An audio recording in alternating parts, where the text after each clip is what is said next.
우리에게 주신 은혜를 날마다 잘 나누는 우리 청년 공동체 되기를 소망해 봅니다. 오늘은 룻기 2장 말씀 같이 한번 살펴볼 텐데요. 룻기 2장 1절에서 23절까지 2장 전체를 함께 교독하도록 하겠습니다. 우리가 계속적으로 이야기하는 것처럼 성경 봉독이 설교를 위한 읽음이 아니라 우리에게 주시는 또 하나님의 말씀으로 우리가 생각하고 같이 말씀에 집중해서 함께 읽도록 하겠습니다. 2장 1절 제가 먼저 읽을게요. 나오미의 남편 엘리멜렉의 친족으로 유력한 자가 있으니 그의 이름은 보아스더라.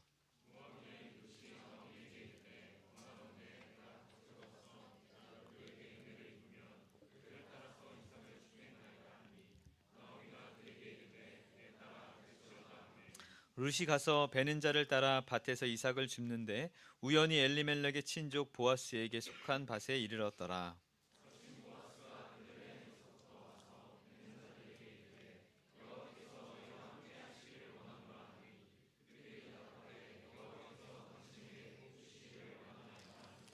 보아스가 베는 자들을 거느린 사원에게 이르되 이는 누구의 소녀냐 하니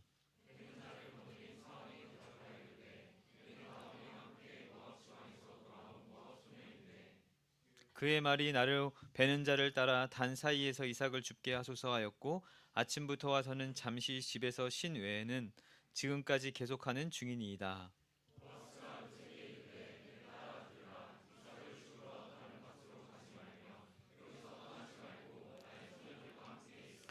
그들이 베는 밭을 보고 그들을 따르라. 내가 그 소년들에게 명령하여 너를 건드리지 말라 하였느니라. 목이 마르거든 그릇에 가서 소년들이 길러온 것을 마실지니라 하는지라.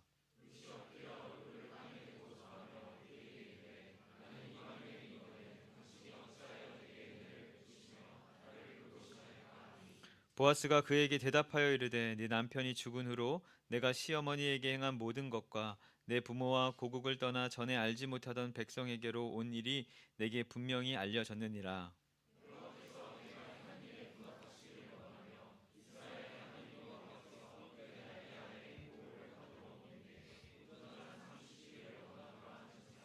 룻이 이르되 내 주여 내가 당신께 은혜 입기를 원하나이다. 나는 당신의 하녀 중에 하나와도 같지 못하오나 당신이 이 하녀를 위로하시고 마음을 기쁘게 하는 말씀을 하셨나이다 하니라.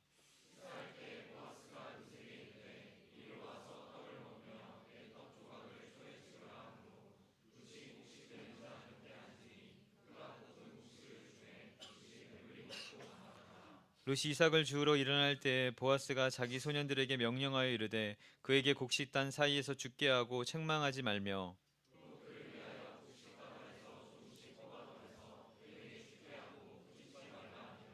룻이 밭에서 저녁까지 줍고 그 주운 것을 떠니 보리가 한 에바쯤 되는지라.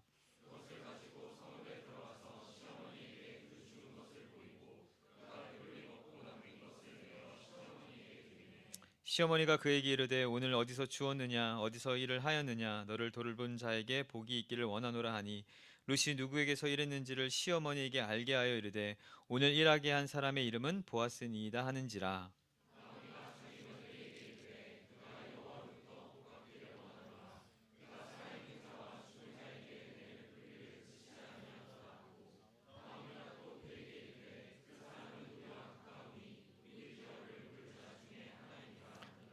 모함 여인 룻이 이르되 그가 내게 또 이르기를 내 추수를 다 마치기까지 너는 내 소년들에게 가까이 있으라 하더이다 하니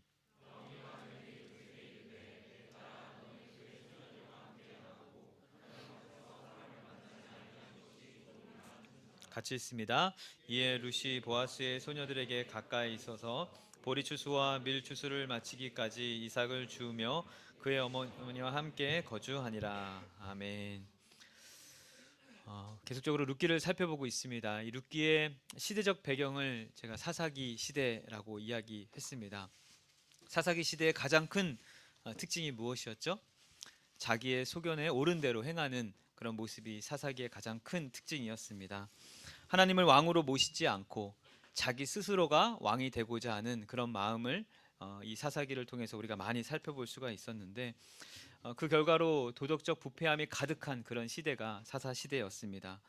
겉모양은 하나님의 백성이라고 이야기하면서 실상은 전혀 하나님의 백성답게 살지 못하는 오히려 믿지 않는 불신자들보다 더 악하게 살아가는 시대가 사사 시대였어요. 룻기는 이러한 어두운 시대 속에서 스스로가 주인인 것처럼 마음을 먹고 그렇게 하나님이 택하신 그 땅을 떠나 살았던 한 가정의 실패와 이 고난의 이야기가 담겨 있습니다. 그런데 이러한 비극의 이야기가 룻기 1장에서 끝이 나고 오늘 2장에서부터는 매우 희망적인 이야기로 전개가 됩니다. 지난주에 살펴봤듯이 나오미와 룻이 이제 과부 상태로 베들레헴 땅으로 다시 돌아오게 됩니다. 고향을 떠날 때 가지고 있었던 모든 재산도 다 잃고 또 남편과 또 아버지도 다 잃고 이제 아무것도 없는 상태로 다시 고향으로 돌아오게 되는 거예요. 앞으로 살아갈 미래가 막막한 그런 상황에 놓이게 되었습니다. 그런데 우리 하나님은 이 두 과부에게 그들이 먹고 살 수 있는 길을 준비해 주시고 예비해 주십니다. 룻기는 하나님의 백성을 향한 하나님의 은혜가 얼마나 풍성한지 또 그 은혜를 얼마나 많이 부어주시는지를 우리에게 보여주는 책이라고 할 수가 있어요. 오늘 본문 1절에서 어떻게 시작하고 있습니까? 우리 1절을 다시 한번 읽어보겠습니다. 1절이에요. 시작. 나오미의 남편 엘리멜렉의 친족으로 유력한 자가 있으니 그의 이름은 보아스더라. 지난주 살펴본 1장의 마지막에 룻이 모압 땅에서 베들레헴으로 돌아오는 모습과 그 시기가 이제 보리 추수 때다 이렇게 소개하면서 마무리를 합니다. 그럼 상식적으로 2장의 시작에 이 내용들이 어떻게 이어져야 하냐면 나오미와 룻이 베들레헴에서 어떻게 생활하기 시작했는지를 설명하고 알려주는 것이 당연한 흐름이라고 우리가 생각해 볼 수가 있어요. 그런데 2장 1절에서 어떻게 소개하고 있습니까? 갑자기 하나님께서 보아스를 언급하고 있는 것이에요. 보아스라는 인물을 등장시키시는 것입니다. 하나님은 그들을 위해서 보아스를 예비해 주시고 준비해 주셨어요. 나오미와 룻이 하나님의 품으로 돌아오기 이전부터 이미 하나님은 보아스를 준비하고 계시고 이들의 가정을 회복시키실 계획과 또 작정을 하고 계셨던 것이에요. 하나님은 그들의 선택과 결정 이전에 그들이 돌아오면 그들을 다시 회복시켜 주실 계획을 준비해 주고 계시는 것이에요. 그리고 어떻게 하십니까? 2절과 3절을 이렇게 기록하죠. 같이 읽겠습니다. 2절과 3절이에요. 시작. 모압 여인 룻이 나오미에게 이르되 그를 따라서 이삭을 주겠나이다 하니 나오미가 그에게 이르되 내 딸아 갈지어다 하매 룻이 가서 베는 자를 따라 밭에서 이삭을 줍는데 우연히 엘리멜렉의 친족 보아스에게 속한 밭에 이르렀더라. 이 룻기 2장의 주요 내용은 이제 룻이 이삭을 줍는 이야기입니다. 당장 먹고 살 방도가 없는 그런 상황 속에서 이제 마침 보리 추수 때이니까 추수 때에 떨어지는 그 이삭을 주어서 끼니를 해결하는 그런 모습이 나타나게 되는데 그런데 어떻게 됩니까? 먹고 살기 위해서 나선 그곳이 바로 이 보아스를 만나는 그런 장소가 되는 것이에요. 특별히 3절에 보면 우연이라는 단어가 기록되어 있습니다. 평소 우리가 생각하는 그런 우연일까요?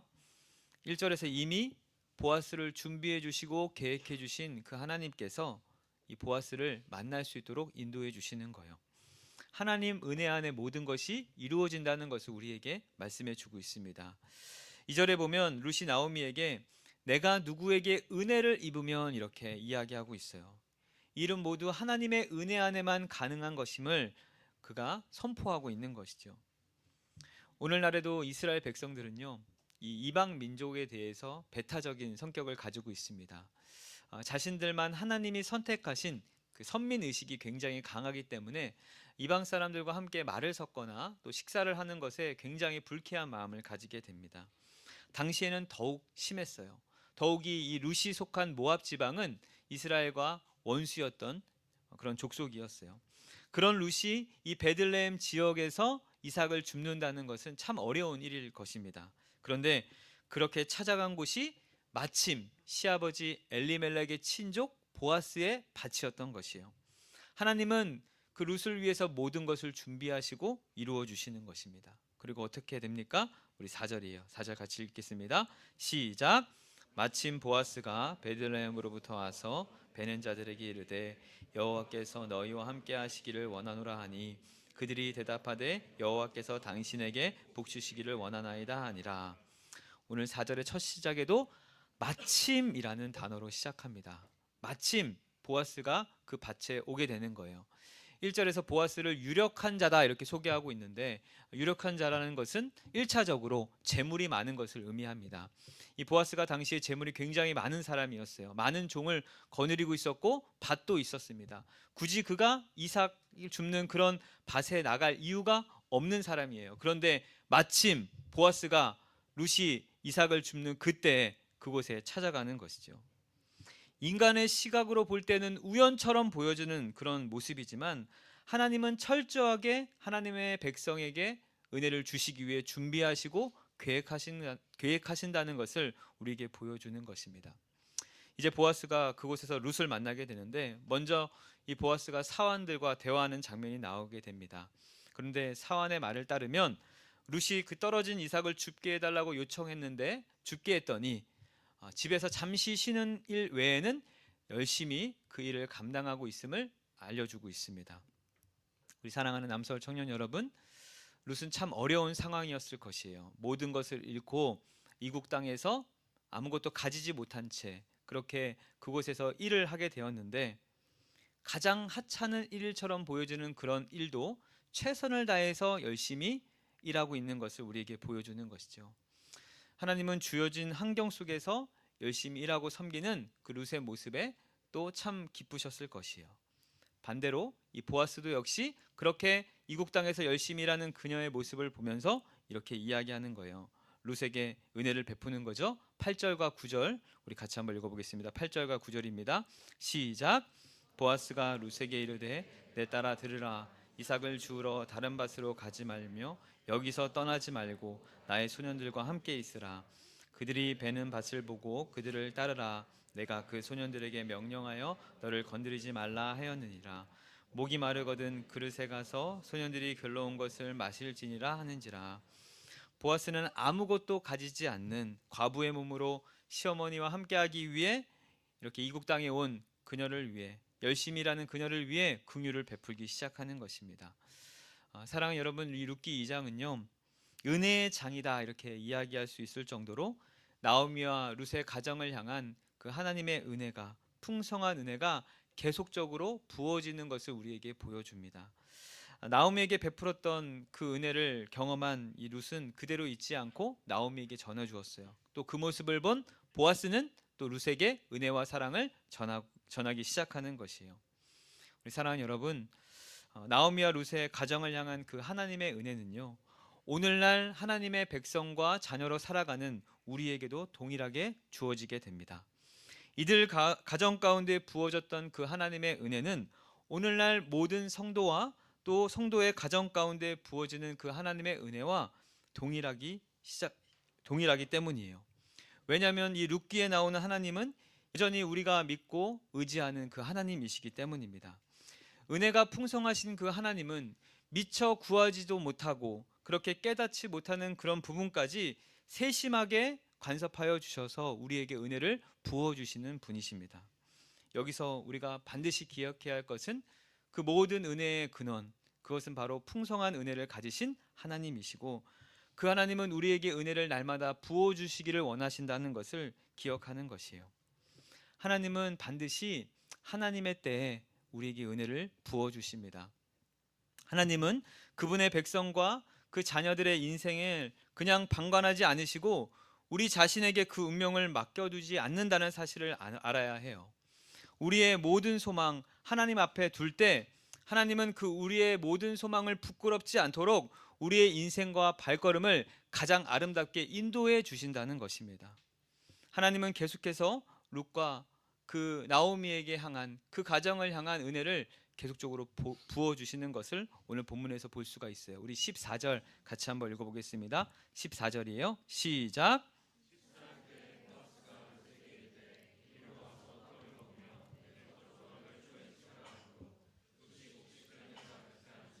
그가 복식국식을 주매 룻이 배불리 먹고 남았더라. 앞에서 이야기했듯이 이스라엘 백성들은 이방인들에게 굉장히 배타적인 성격을 가지고 있었기 때문에 함께 식사하는 것을 굉장히 불쾌하게 생각하고 금지했어요. 그런데 지금 보아스가 룻을 향해서 뭐라고 이야기하는 것입니까? 같이 먹자고 식사의 자리로 초대하는 것이에요.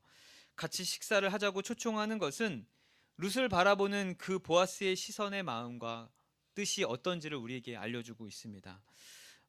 계속적으로 언급해서 죄송한데 지난주에 이 룻기를 나눈다고 할 때 어떤 한 형제가 이 시대의 최고의 연애 서적이다 이렇게 이야기했습니다.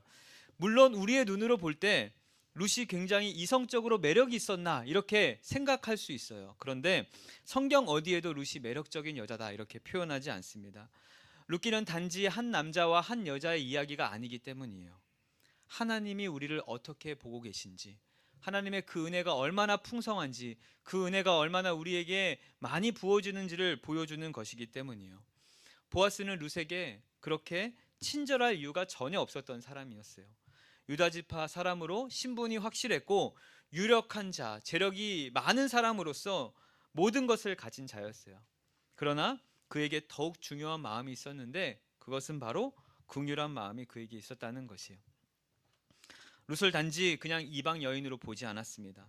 동일한 하나님의 백성으로 그렇게 바라보고 있는 것이에요. 룻이 가난한 가부라고 업신여기지 않는 거예요. 차별하지 않았습니다. 우리가 종종 이제 낯선 환경으로 가게 되면 참 어려운 것이 사람과의 관계입니다. 직장이나 집을 옮길 때 여러 이유로 그동안 알고 지냈던 사람들을 떠나고 또 새로운 사람을 만나고 새로운 관계를 다시 시작한다는 것은 참 어렵습니다. 근데 만약 우리가 성공해서 어떤 다른 지역으로 가게 된다면 참 그것이 그만큼 어렵게만 느껴지지 않을 거예요. 그런데 실패해서 모든 것을 다 잃고 나서 새로운 장소에 가게 되면 참 누군가와 관계를 맺는다는 것이 어렵게만 느껴집니다. 누구나 다 이 자존감을 가지고 있기 때문에 자신의 실패한 모습을 보여주기가 참 싫기 때문이에요. 룻이 바로 그런 상황 아닙니까?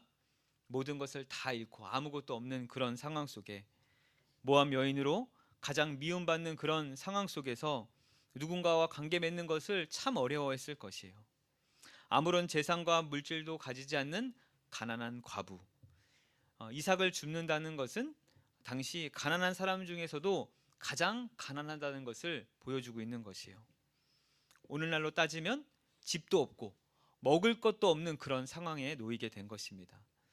젊은 여자가 남편도 잃고 빈털터리로 낯선 땅에서 마치 거지 신세로 이삭이나 죽고 있는 것이에요. 얼마나 처량하고 불쌍한 인생처럼 보여집니까? 그러나 먹고 살기 위해서 어쩔 수 없이 그곳에 가서 밭에 가서 이삭을 줍기 시작하는 것입니다. 아마 이 롯의 그 자존감은 저 아래 떨어져 있을 것이에요. 그런데 이러한 상황 속에서 보아스가 룻에게 어떻게 하고 있어요? 식사의 자리로 초청하고 있는 것입니다. 부자였던 이 보아스는요, 가난한 가부인 룻을 차별 없이 대했습니다. 선민 이스라엘 그 민족 사람이었던 보아스가 이방 여인인 그 자신을 동일한 하나님의 자녀로 그렇게 바라보고 그녀를 초청하고 있는 것이에요. 보아스의 이런 행동에 아마 룻이 너무나도 많은 위로를 받았을 것입니다. 보아스와 이 만남으로 인해 그리고 그 식사의 자리를 통해서 룻은 그동안 가지고 있었던 많은 상처가 다 회복되었을 것이에요. 여전히 그 가운데 가지고 있었던 많은 어려움, 상처, 그런 것들이 보아스와 이 식사의 자리에서 다 회복이 됐다는 것입니다. 그런데 하나님은 보아스를 통해 그렇게 계속적으로 회복시켜 주십니다. 사랑 여러분, 어떻게 이 보아스가 이런 일을 할 수 있었습니까? 우리 11절을 다시 한 번만 읽어보겠습니다. 11절이에요. 시작.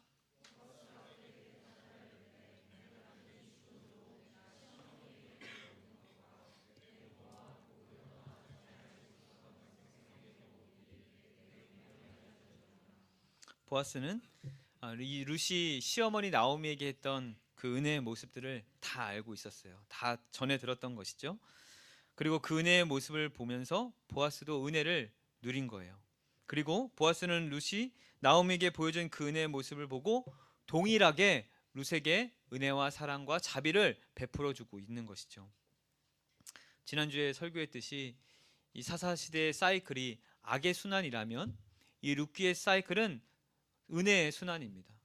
은혜가 전달되고 계속적으로 더 풍성한 은혜를 경험하는 것이 룻기의 핵심인 것이에요. 우리 사랑하는 여러분, 우리 서로에게 은혜를 전해주는 귀한 공동체 가운데 사랑과 자비로 서로를 대하는 저와 여러분 되시기를 간절히 축복합니다. 하나님의 풍성한 은혜를 경험한 자로서 함께 그 은혜를 나누면 더 그 은혜가 풍성해지는 것을 우리가 함께 경험하게 되는 것이에요. 오늘 본문에서 룻에게 하나님의 풍성한 은혜가 계속적으로 이어지게 되는데 우리 15절, 16절 같이 한번 읽어보겠습니다. 15절, 16절이에요. 시작. 룻이 이삭을 주우러 일어날 때 보아스가 자기 소년들에게 명령하여 이르되 그에게 곡식 단 사이에서 죽게 하고 책망하지 말며 또 그를 위하여 곡식 다발에서 조금씩 뽑아 버려서 그에게 죽게 하고 꾸짖지 말라 하니라. 보아스는 곡식을 베는 자들에게 룻을 위해서 이삭을 일부러 더 많이 떨어뜨리다 이렇게 지시하고 있습니다. 그리고 룻이 이러한 도움을 받는 것을 알아차리지 못하도록 지혜롭게 이렇게 지시하고 있는 것이죠. 사랑하는 여러분, 하나님은 하나님의 은혜를 사람을 통해서 일하여 주실 때가 참 많이 있어요. 믿음의 사람을 통해서 하나님의 백성과 자녀를 도와주시고 하나님의 은혜를 베푸는 그런 섭리를 많이 경험하게 됩니다. 특별히 제가 목회자로서 그런 은혜를 많이 경험하게 돼요. 우리 교회를 섬기다 보면 참 우리 집사님, 권사님, 우리 많은 또 청년들을 통해서 참 많이 필요한 것을 하나님이 채워주시는 것을 제가 많이 경험합니다. 뭐 한 예로 제가 어떤 권사님이 이렇게 과일을 딱 주셨는데 샤인머스켓을 들고 딱 집에 들어가면요, 마침 제 딸이 오늘 샤인머스켓 먹고 싶었는데 라고 아내에게 이야기하는 그런 일들을 제가 많이 경험해요. 제 딸도 참 하나님의 은혜를 많이 경험하는구나, 체험받는구나, 이런 것을 제가 경험하는 것이죠. 참 놀랍게 하필 그 샤인머스켓을 주셨는데 그날 딱 샤인머스켓을 먹고 싶어 했다, 이런 이야기를 제가 많이 경험합니다.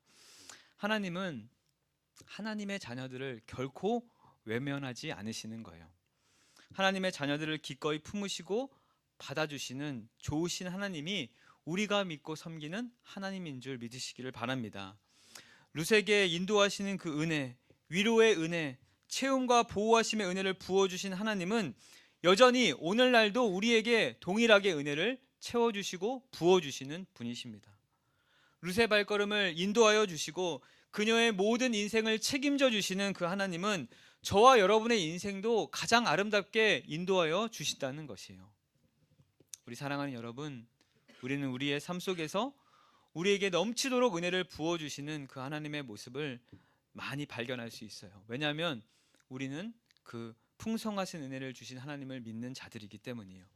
이것은 은혜 속에 살아가는 우리로 하여금 하나님 안에 있는 것이 얼마나 기쁜 것이고 참 만족의 길인 것을 우리에게 알려주시기 위해 하나님 우리에게 날마다 은혜를 부어주시기 때문이에요. 종종 청년들에게 질문 받는 것 중에 하나가, 목사님, 배우자를 위해 기도해야 됩니까? 말아야 됩니까? 라는 질문이에요. 여러분, 배우자를 위해 기도해야 돼요? 말아야 돼요? 네, 다 해야 된다 이야기하죠. 어떤 분들은 키가 몇 센치 정도 되고 직업은 또 어떤 것, 또 이렇게 구체적인 기도 제목까지 적어서 기도해야 된다 이렇게 이야기합니다. 사실 안 하는 것보다 하는 것이 낫죠. 그런데 여러분, 그렇게 하면 하나님이 정말 응답해 주십니까? 아니, 그렇게 응답해야만 우리 하나님이 살아계신 것이에요? 기도를 하거나 하나님께 무엇인가 구할 때 중요한 것은 기도를 하는 사람이 아니라 기도를 들으시는 그 하나님을 기억해야 해요. 기도의 그 응답의 여부가 그 사람의 어떠함이 아니라 기도를 들으시고 응답하시는 하나님에게 달려 있다는 것입니다. 보통 우리가 기도를 할 때 이렇게 열심으로 기도해야 된다 생각해요. 그래서 이만큼 기도하면 응답해 주시겠지라고 생각하고 기도할 때가 참 많습니다. 하지만 이것은 기도를 마치 보상의 대가로 생각하는 잘못된 모습이에요. 기도라는 것은 나를 가장 잘 아시는 그 하나님, 나를 가장 사랑하시는 그 하나님께 올려드리는 찬양의 고백이고 믿음의 교제고 영적인 만남입니다. 기도를 통해서, 이 간구를 통해서 하나님이 어떠한 분이신지를 경험하고 느끼는 것이에요. 다시 돌아가서 룻이 하나님께 이렇게 구했어요. 먹고 살 수 있을 정도만 간구했어요. 이삭을 잘 주울 수 있기를 간구했어요. 그런데 하나님은 그 이상의 것을 룻에게 베풀어 주시는 것입니다. 하나님은 룻의 마음을 이미 알고 있었고 그녀의 한숨과 눈물, 두려움, 마음의 상처, 외로움까지 다 알고 계셔서 이 모든 것을 치료하고 회복해 주시기 위해 놀라운 은혜를 차근차근히 준비해 주고 계신다는 사실이에요. 이 일을 통해서 룻이 하나님이 어떤 분이신지를 명확하게 깨달았을 것이에요. 그리고 룻뿐만 아니라 시어머니 나오미도 그렇게 하나님을 경험하게 됩니다. 룻은 오늘 본문에 보니까 자신이 누렸던 그 은혜를 시어머니 나오미에게 이야기합니다. 그러자 나오미도 이전에 자신이 알고 있었던 그 은혜의 하나님을 다시 생각하게 되는 거예요. 모압에서 돌아올 때 나오미는 자신을 징계하시는 하나님으로만 생각했어요. 그래서 자신의 원래 이름이었던 기쁨이라는 뜻을 가진 나오미를 버리고 이제 쓴물이라는 마라라고 불러달라 이렇게 이야기했어요. 그런데 이 장의 모습을 통해서 하나님이 어떤 분이신지를 다시 깨닫게 되는 거예요.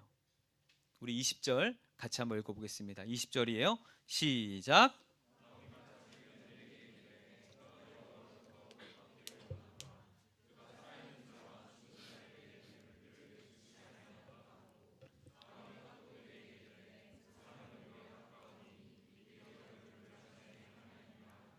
나오미는 이제 하나님이 어떤 분인지 명확하게 깨달았어요. 복을 주시는 분, 하나님의 자녀들에게 은혜를 베풀어 주시는 분, 그분이 하나님이시는구나 라고 다시 그가 깨닫게 되는 것이죠. 우리 사랑하는 여러분, 하나님의 은혜는 단지 호의나 긍휼을 베푸는 정도로 끝나지 않습니다. 하나님의 은혜는 이 은혜를 주신 분이 어떤 분이신지를 깨닫는 그 깊이 알아가는 자리까지 우리를 인도하시는 것이에요. 그래서 그 하나님을 더 깊이 사랑하고 닮아가는 자리까지 우리가 나아갈 수 있도록 베풀어 주시는 은혜입니다. 사랑하는 여러분, 왜 하나님께서 이렇게 은혜를 풍성하게 부어 주시면서까지 우리를 그분의 자녀로 더 닮아가고 사랑하는 자리로 우리를 이끌어 주시는 것입니까? 우리가 바로 하나님의 자녀이기 때문이에요. 하나님의 사랑받는 자녀이기 때문에 우리를 그렇게 그 자리로 불러주시는 것이에요. 자신의 하나밖에 없는 예수 그리스도의 생명까지 내어주신 사랑하는 자녀이기 때문에 우리를 그 자리로 가도록 계속적으로 은혜를 부어주시는 것이에요. 특별한 이유나 조건이 있어서가 아니에요. 그저 자녀이기 때문에 우리에게 계속적으로 한량없는 은혜를 부어주시고 채워주시는 분이십니다. 그러나 그 은혜는 무작정 부어주시는 은혜가 아니라 이것을 통해 성숙한 하나님의 자녀로 되기를 원하고 계신다는 거예요. 지난주에 제가 임원당 카톡방에 저희 아들의 또 딸의 동영상을 이렇게 올렸어요. 한 지체가 찬이의 어릴 적의 모습을 보면서 목사님 너무 닮았습니다 이렇게 칭찬하더라고요. 제가 참 기분이 좋았습니다. 여러분, 부모에게 있어서 자녀가 부모를 닮았다, 이 말 굉장히 기분 좋은 말이거든요. 하나님은 우리가 하나님을 닮은 자들이 되기를 원하시는 거예요. 하나님은 그 풍성한 은혜를 경험하여서 하나님의 자녀로 이 땅을 살아가기를 원하고 계시는 것입니다. 하나님의 마음을 제일 깊이 이해하는 그 자녀로, 그분의 뜻을 제일 잘 알고 순종하는 자녀로, 그분의 성품과 인품을 그대로 닮은 자녀로 자라나기를 기대하는 마음으로 우리에게 은혜를 계속적으로 부어 주시는 것이에요. 우리 사랑하는 남서울 청년 여러분, 여러분의 삶 속에 부어지는 그 말로 다할 수 없는 그 은혜로 말미암아 그 은혜를 주시는 그 하나님을 더 깊이 알아감으로 하나님의 형상을 닮아가고 예수 그리스도의 그 장성한 분량에까지 이르는 귀한 은혜가 저와 여러분 가운데 가득하기를 우리 구주 예수 그리스도 이름으로 축원합니다. 우리 같이